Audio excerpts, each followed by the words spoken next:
La Citroën XM, nouvelle venue dans la catégorie des véhicules de haut de gamme, propose en plus un nouveau concept de grande routière. Elle se présente pour l'instant sous la forme d'une gamme de 4 versions essence, définie par 3 niveaux d'équipement et 3 motorisations. C'est une berline bicorps de 4,70 m, dont le poids en ordre de marche est de 1410 kg.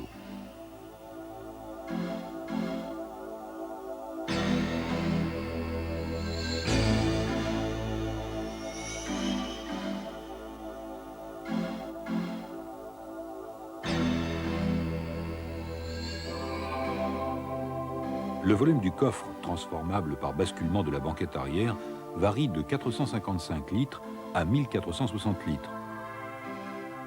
Les caractéristiques mécaniques de la version retenue pour notre comparatif, celle de la Citroën XM V6, sont les suivantes. La puissance est de 170 chevaux d'Inn à 5600 tours minute avec pot catalytique. Le couple est de 24,5 m/kg à 4600 tours minute. Les performances qui en découlent, le 0 à 100 km/h en 8 secondes 3. La vitesse maximum sur circuit, 222 km/h. La consommation moyenne est de 10 litres 8. La Citroën XM se positionne dans l'univers du haut de gamme selon un axe privilégié, celui de la différence. C'est l'atout principal de la XM. Cette différence s'exprime d'une part à travers le style extérieur, d'autre part à travers la technologie avancée. Le style de la XM se caractérise à la fois par sa forte personnalité et son non-conformisme. C'est une évolution du style Citroën. Le coefficient aérodynamique 0,28. La répartition des masses entre un avant compact et un arrière court.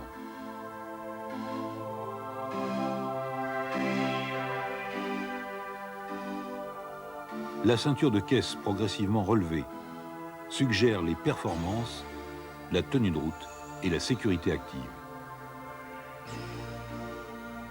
La technologie avancée, c'est l'univers de Citroën et il s'exprime principalement à travers la suspension hydractive. Citroën crée pour la première fois sur un véhicule de série une suspension qui associe l'intelligence de l'électronique à la force et à la souplesse de l'hydraulique. Cette suspension, gérée par un calculateur, est capable d'anticiper avec intelligence les réactions de la voiture et de son conducteur. Elle choisit automatiquement l'état de suspension adapté à la situation.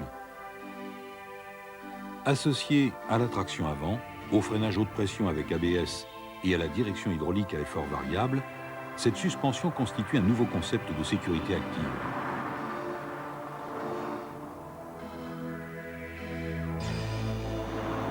Forte de ses atouts, la Citroën XM pénètre sur un marché très concurrentiel, dominé par la présence des marques allemandes.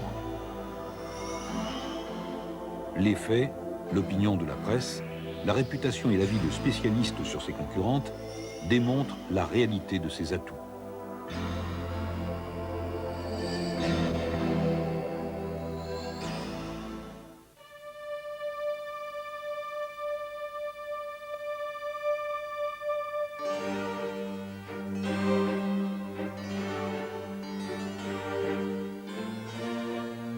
Deux versions de l'Opel Omega nous intéressent, distribuées avec deux motorisations, le 2 litres et le 3 litres.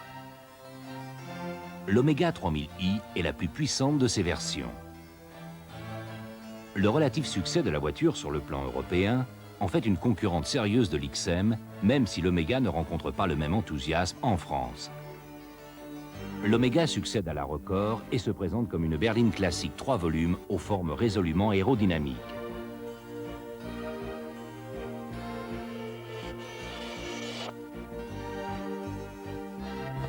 La longueur de la voiture est de 4,74 m. Son poids est de 1410 kg.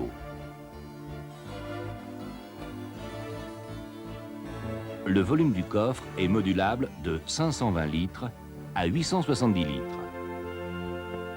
La cylindrée est de 2969 cm3. La puissance est de 177 chevaux à 5600 tours minute. Le couple est de 24 m/kg à 4400 tours minute.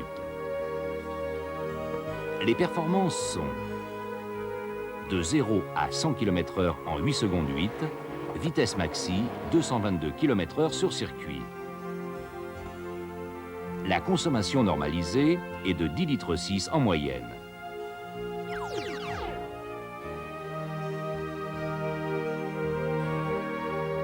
L'intérieur est cossu, l'équipement complet et l'ensemble très germanique dans son esprit confirment la réputation de qualité de fabrication et de finition de la marque.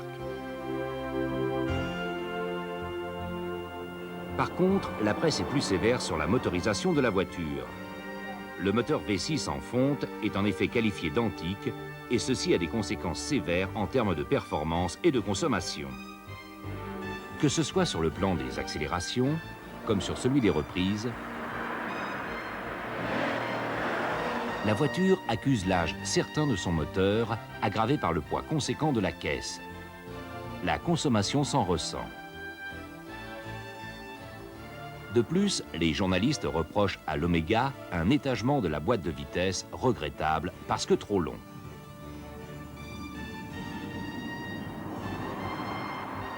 Enfin, le freinage, manquant de puissance, rend le bilan général peu flatteur à l'égard d'une voiture dont le modernisme de la ligne trahit la réalité du comportement.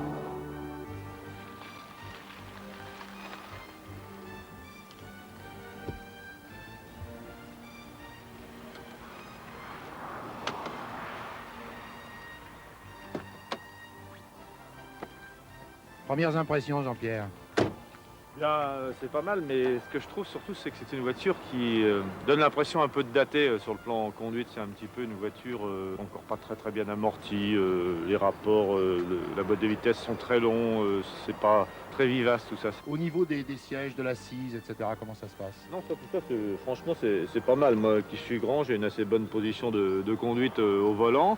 Les commandes, on se pose pas de questions, donc c'est bien en place. La boîte de vitesse, tout ça paraît bien. C'est une bonne voiture, mais voilà.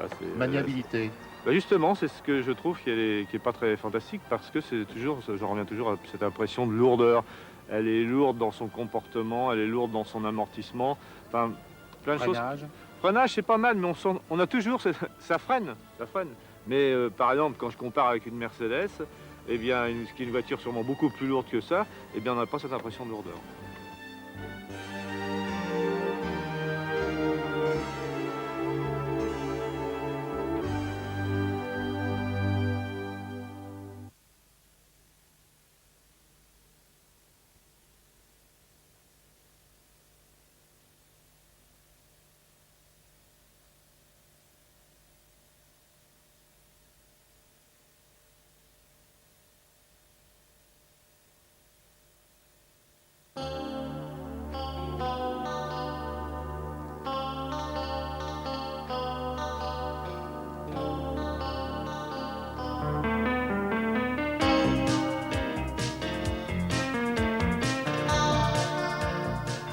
La gamme Saab propose deux versions concurrentes de la gamme XM, toutes deux sur la base d'un même moteur 2 litres, la 9000 i16 et la 9000 Turbo 16. C'est cette dernière qui nous intéresse. On rappellera au passage la filiation entre cette voiture et la Fiat Croma, la Lancia Thema et l'Alfa 164. D'autre part, la Saab 9000, apparue dans une version bicorps au printemps 84, existe depuis 1 an sous la silhouette d'une classique berline 3 volumes sous l'appellation CD.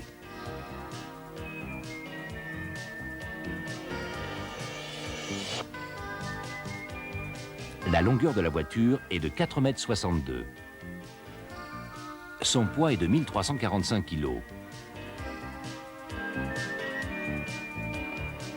Le volume du coffre est de 625 litres, transformable jusqu'à 1600 litres. La cylindrée est de 1985 cm3. La puissance est de 175 chevaux à 5300 tours minute et de 163 chevaux dans la version dépolluée. Le couple est de 27,8 mètres/kg à 3000 tours minute et de 26,2 dans la version dépolluée. Performance, de 0 à 100 km/h en 8 secondes 3, mais 8 secondes 8 dans la version dépolluée. Vitesse maxi sur circuit 220 km/h et 215 km/h. Consommation normalisée, 9,2 litres en moyenne.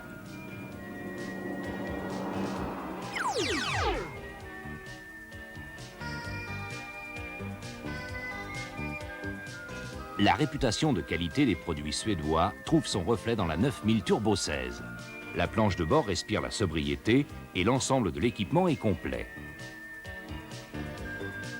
La voiture se distingue également sur le plan de l'habitabilité, en proposant notamment un coffre transformable au volume des plus généreux. Au chapitre des performances, la 9000 Turbo 16 ne déçoit pas. Cependant, on observera que dans les mêmes conditions que l'XM, c'est-à-dire dans une version dépolluée, les performances de la Saab deviennent inférieures à celles de l'XM.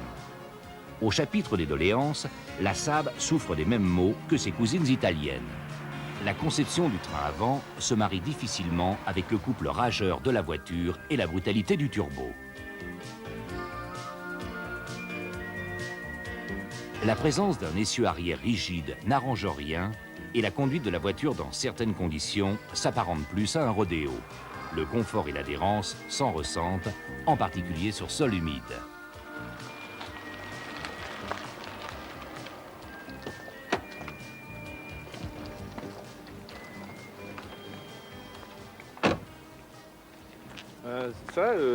C'est une voiture suédoise, mais c'est pas mal. C'est...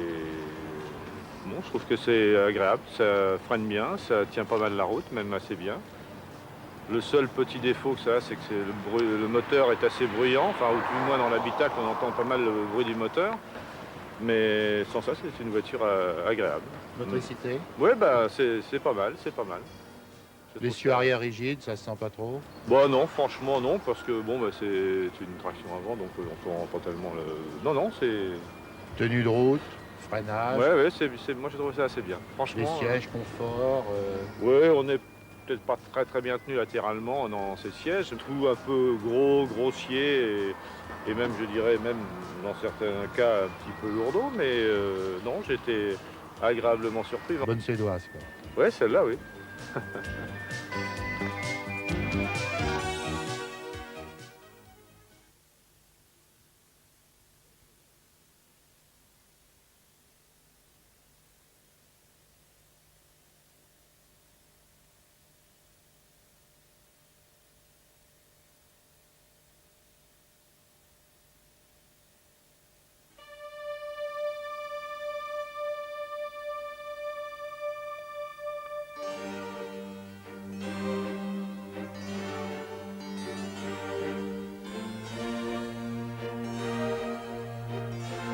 L'Audi 100 présente deux motorisations à 4 et 5 cylindres, respectivement de 2 litres et de 2 litres 2, concurrentes de la gamme XM. La 2 litres 2 fait face ici à l'XM V6.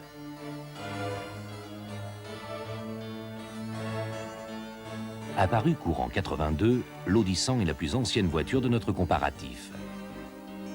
C'est une longue berline classique, connue sur le marché français et dont l'esthétique, pour certains observateurs, commence à être dépassée.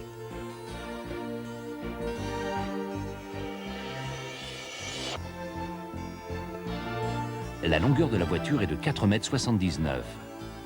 Son poids est de 1250 kg. Le volume du coffre est de 570 litres. La cylindrée est de 2226 cm3. La puissance est de 138 chevaux à 5700 tours minute et de 136 chevaux dans la version dépolluée. Le couple est de 18,8 m/kg à 3500 tours minute. Les performances sont de 0 à 100 km/h en 9 secondes 6, vitesse maxi 202 km/h sur circuit. Consommation normalisée, 8,8 litres en moyenne.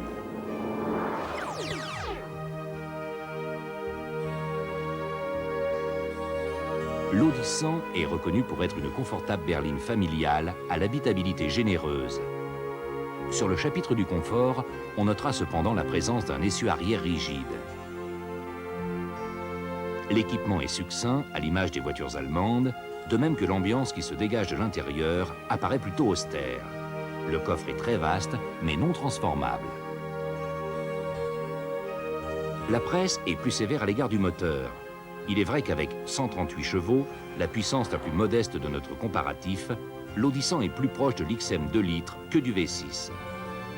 Dans l'absolu d'ailleurs, les chiffres traduisent des accélérations et des reprises plutôt laborieuses. L'Audi 100 colle bien ici à son image de voiture familiale, paisible, dont le plaisir de conduire est totalement étranger.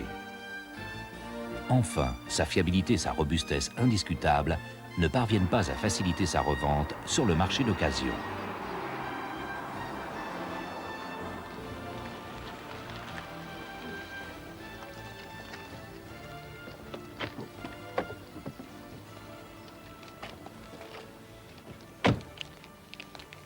Alors celle-là vous plaît?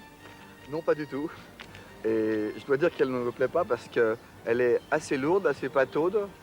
Et elle a un moteur, en définitive, avec 2,2 litres de cylindrée sans turbo, qui manque complètement de punch. Et la voiture, on l'imagine sur la route avec des difficultés pour doubler les autres véhicules.